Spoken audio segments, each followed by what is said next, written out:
From the pages of the World Wrestling Federation magazine, here's updates. Party people in the place to be. What's going on? It's me. There has been some recent rumblings in the world of professional wrestling as it pertains to the old crop of wrestlers trying to come back in and get themselves a spot and whatnot. And I thought that we would just take a second and take a look at this and take a look at how bad this is and why it's bad. I'm not gonna sit here and try to defend this in any way, shape, or form. Listen, the one of the biggest problems, especially in this particular climate, financial climate, particularly with everything that's going on in the world, as much as we may want to come to places like this, Surreal 469, or the How Do We Even Get Here podcast, tinyurl.com/get here too, and try to get away from stuff like that. The world is in disarray right now. It's a different world that we're living in than where we come from. Yes, it is now. WWE a couple months ago laid off everybody, including referees and agents that have been there for 20, 35 years up to. So WWE feels that they had to financially get rid of these people. I disagree with that. But they felt they had to get rid of some of these people, particularly the lower card ones that they weren't particularly doing anything with, which still baffles me considering all the network time that they have. All the time they have to fill on their shows. They still, for some reason, can't find slots for everybody, which makes no sense to me because in the Attitude Era, everybody got a slot. They made freaking Jose Estrada seem almost like a star and Los Boricuas for half a second, all right? So, WWE going through this whole thing doesn't make too much sense to me, but that's what they've decided to do. Okay, fine. If that's the play, if that's what they're saying, then them bringing these old guys in for these one-off shots is not, first off, it's not a good thing because because they're taking somebody's slot, but two, because that space that could have been filled by a current guy that they felt was good enough to keep on their roster is now gone. That time is now gone. Now they got to take that time to build up another match or something for a short-term goal that in the long term isn't going to really amount to a whole lot because that old guy is going to come in, do his month lead up to the pay-per-view, do the pay-per-view, and then split. If it's somebody like Goldberg. And the rumors have been that Goldberg has been trying to want to come back and actually do the match that was supposed to happen. Now, wait just a minute here. Wait one second here. Hold on 1 second here. I got to interrupt here. With all due respect to you, Surreal 469, I just got to come in and interrupt you. Excuse me for a second, sweetheart. This is Surreal A. Smith coming in live, coming in hot right now. Okay, so you got to just step aside for me right now. Excuse me 1 second here. Excuse me, Mr. Surreal. Mr. Surreal 469, sir. If I can interject, and I can because I'm the great and powerful Surreal 200 here. I'm listening to what you're saying here about these old men in professional wrestling right now, and what you're saying right now makes absolutely no sense whatsoever. Because the real issue that professional wrestling has with these old guys coming in and trying to take a spot, you understand what I'm saying? As you just said, as you just iterated here on your old program, which is made even better by my presence here. But the thing about old men taking a spot, you understand what I'm saying? Is it's not about the old men coming in and taking a spot. It's not about that whatsoever. Like, maybe that may be a problem, but it's not the problem. You understand what I'm saying? The big problem, the major problem, is when these old men come in to take a spot that they gave up due to age, due to injuries, due to whatever they decided to give it up to. And the problem is they come in and they look like some great and powerful superstars. They look like Mega Men. They look like they're going Super Saiyan on all these other guys that are on this television 52 weeks out of the year, 3 hours out of the day. You understand what I'm saying? Each particular day that they're on it for 52 weeks out of the year. You understand what I'm saying? Plus the pay-per-views when there are 800 of those every single week. And all these guys coming in, right? And they've done all these different things. They've done the black flips, they've done the superplexes and the Falcon Arrows and whatnots. And then they come in, then the old guys come in, they come in and spin them, and they finish them off in 30 seconds. Now, what does that say about the newer generation? What does that say about the newer guys that are going out there, busting their butts right now, that are in the industry right now? They're not even necessarily newer guys. These are guys that have been in the business for 5, 10 years. You know what I'm saying? Before they got to this particular point. Maybe 5 years before they got to the WWE, before they got to AEW. You know what I'm saying? That's where these guys, the career trajectory went. And then all of a sudden, here comes this old man with the bat and makes you look like a complete moron. You understand what I'm saying? Makes you look like a complete wuss. Now, I'm not letting this, with all due respect and reverence to the old people in professional wrestling, because you gotta give the reference to the people that came before. You understand what I'm saying? You gotta give reference to the people that came before. There was out there coming before. There would be nobody here now. However, Father Time waits for no man. You understand what I'm saying? So when you have, and we saw this situation a couple years ago. We saw it with The Undertaker. All those different times that The Undertaker tried to retire. When The Undertaker comes in, case in point, our boy Bray Wyatt. Our boy Bray Wyatt has been fallen into this not once, but twice. You understand what I'm saying? Matter of fact, he fell to it 3 times, 3 or 4 times. You understand what I'm saying? Because not only did our boy Bray Wyatt should have gotten, if he was going to be in a particular program with The Undertaker, gotten the torch passed to him. You understand what I'm saying? However, he should have done it with quick, fast, and in a hurry. Because by the time The Undertaker got to him, The Undertaker was done. You understand what I'm saying? By the time The Undertaker got to Bray Wyatt, he wasn't The Undertaker no more. That was Mark. And he wasn't even me no more. He was old man Mark. You understand what I'm saying? Coming into the ring, stacking into the ring, something happens to him, he loses his balance, he breaks a hip, and he's out for another 2-3 years. You understand what I'm saying? That's by the time he got to Bray Wyatt. You understand what The Undertaker was. And then, what The Undertaker do? The Undertaker buried Bray Wyatt. Multiple times, multiple pay-per-views. He buries Bray Wyatt. So then Bray Wyatt moves on with his career. And then what happens? Oldberg comes in. Oldberg. He comes in. And he breaks Bray Wyatt. This time, Bray Wyatt needs to be Bray Wyatt. This time, Bray Wyatt is the Fiend at this particular point in time. And he breaks him down. All the time, all the energy that they put into Bray Wyatt before then, all the energy, all the stupid booking they put with Bray Wyatt, they had Seth Rollins run that man over with a back truck, and he still comes out of the hell of hell looking alive, looking like a villain. You understand what I'm saying? At least trying to. That was the goal that they wanted. He still looked like a fool of that. But that's a whole other argument. Even after all that, Goldberg comes in, spears 2 times, 1, 2, 3, that's it. He's over. He's done. You gotta be kidding me. You gotta be absolutely kidding me. So yes, when you have these younger guys, when you got the current roster, when you got the current crop of people on whatever roster they are on, and these old guys come in with their battered old bones, and you can see how old they are. You can see Father Time basically walking down to the ring. The Father Time was walking these old men down to the ring like Miss Elizabeth to the Macho Man. 1 step behind, but right there, close enough to touch him, close enough to make every stumble look even sadder and sadder with every single passing day, with every single passing punch. You understand what I'm saying? When they're coming down, what they do is they weaken. You understand what I'm saying? They weaken the way the current roster looks. Because the current roster's busting their ass against each other. And then here comes this old man who looks like he ain't got nothing left in the tank. And then all of a sudden he beats him in 30 seconds because that's all he's got left in the tank. If he can make it that whole 30 seconds, you gotta be kidding me. This is absolutely voluptuous. Can you imagine? Say for 1 second. Just say for 1 second whatsoever. You're looking at football, huh? Let's say, matter of fact, let's not even go football. Let's go absolutely extraordinary. Let's go super villains. Let's go superheroes. You understand what I'm saying? Let's just say that you got Michael Keaton in his prime, coming down, looking like Batman, beating up everybody in sight.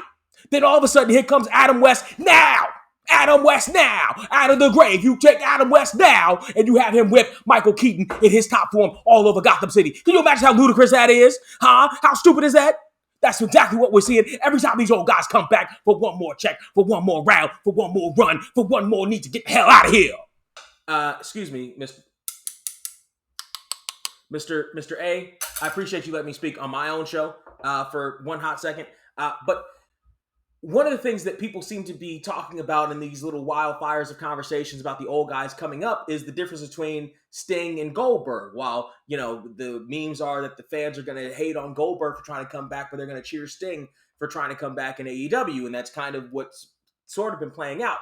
But these people seem to be missing the point here that Goldberg doesn't have a record of helping really any of the young guys or knowing how to help any of the new guys, any kind of work out in professional wrestling outside of being a wrestler himself. He doesn't necessarily have charisma or mic skills to get himself over, while some people are defending Sting's mic skills, which could be debatable, but also saying that he, could help train some of the younger guys and even may have a modicum of history of doing that in TNA, with guys like AJ Styles. So there does seem to be a difference between a guy like Goldberg and Sting. Not all old guys coming back in are exactly the same. You understand?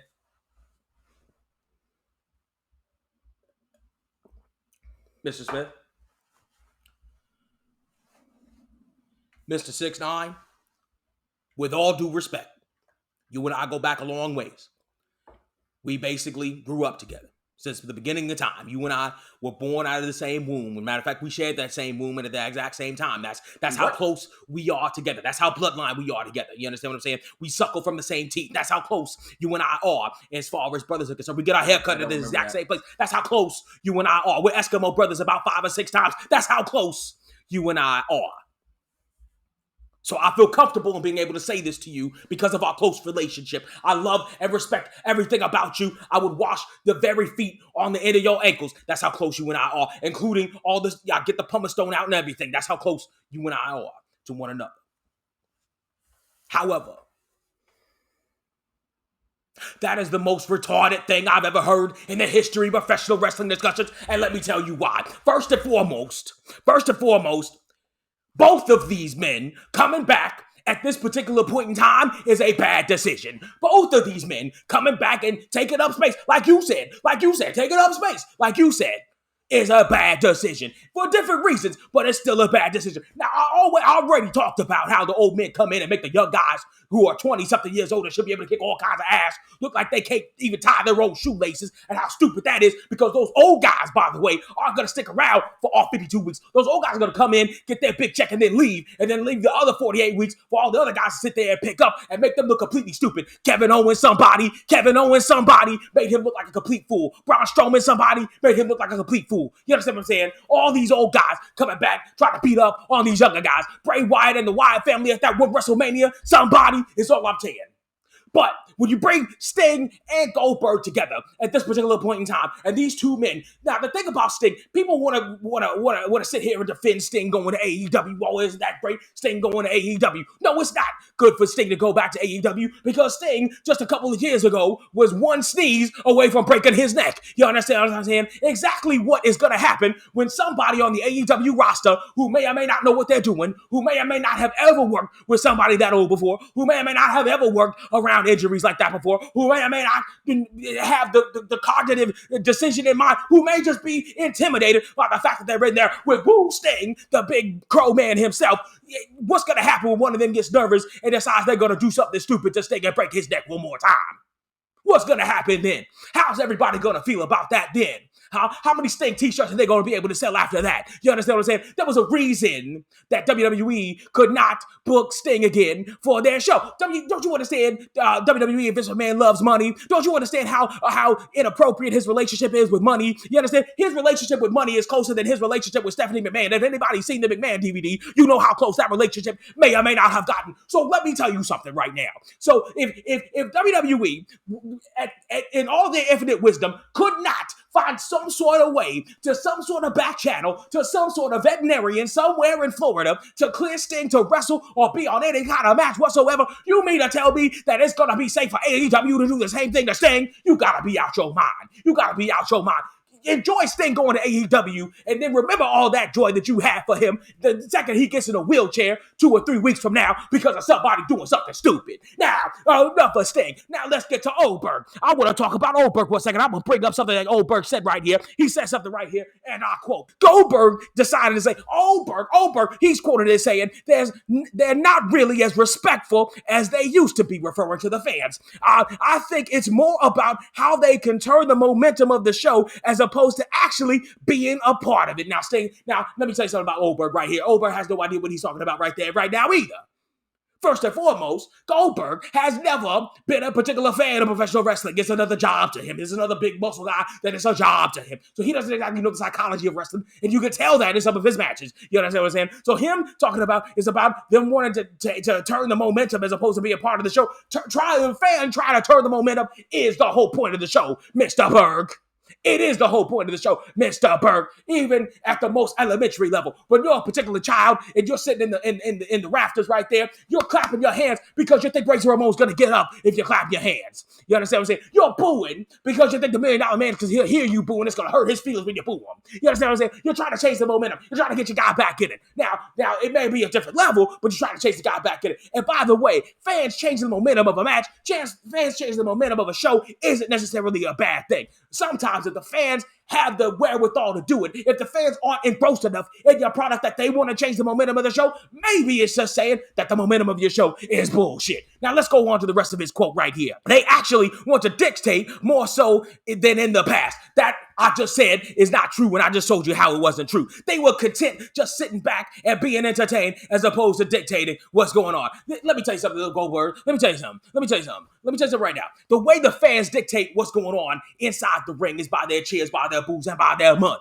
You understand what I'm saying? And that's part of the problem, I think, with this entire situation is you may or may not be having fans still paying the money that they don't need to be paying to see guys like Goldberg get in the ring. You understand what I'm saying? And that's part of the problem right there. Goldberg getting in the ring, stealing the spotlight, and making all the current guys look stupid is not a good thing for professional wrestling. So Mr. Goldberg, Mr. Sting, with all due respect, appreciate your work from 20 years ago, but can we just please leave it to 20 years ago? Please, as the song said, leave those memories alone. That's where they need to be, is left alone. You understand what I'm saying? For even your health, just for your benefit. Just for your benefit. Let's not even talk about the fans for a second. Let's not even talk about the fans. Let's talk about for your benefit. Your health benefits. Especially looking at you, Sting. Your health benefits. How about we leave those memories alone? You understand what I'm saying? You do the cons or whatever. You do the Comic Cons or whatever.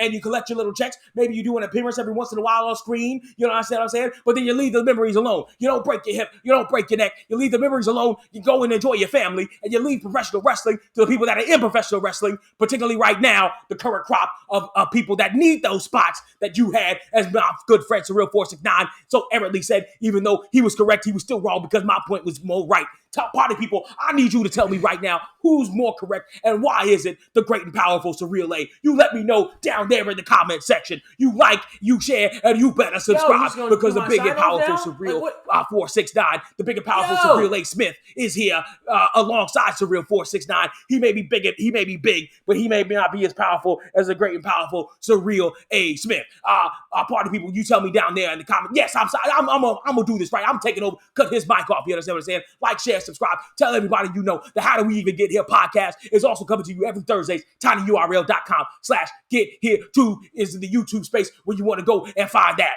You understand what I'm saying? And as always, yeah, I did it that way. I'm the great and powerful Surreal A. Who you think you talking to? I'm a nice guy from a nice place with a nice smile on my nice face. Turn your back and I'm making sure my night's straight. And when you're out of town, I'll be making sure your wife's straight.